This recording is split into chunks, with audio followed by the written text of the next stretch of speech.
The SureColor SC-F2230 is able to accommodate various different Platens for every printing needs. Apart from the medium hanger Platen included upon purchase, Epson have a range of Platens to suit different garment sizes and printing needs.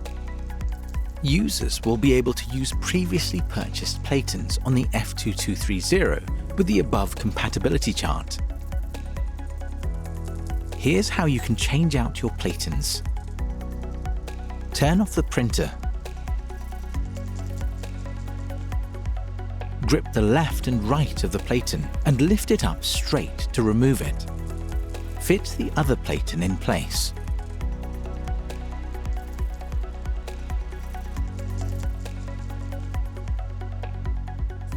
Make sure that the Platens are installed in the correct orientation.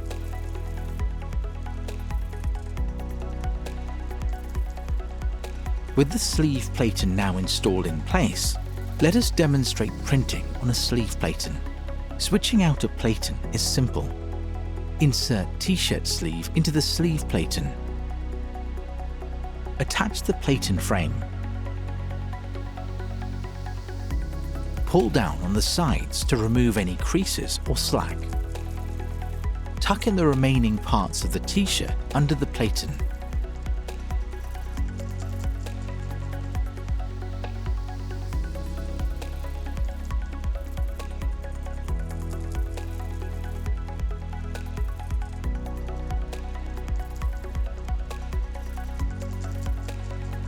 Fulfill all your printing needs with the readily available Platens for the F2230 today.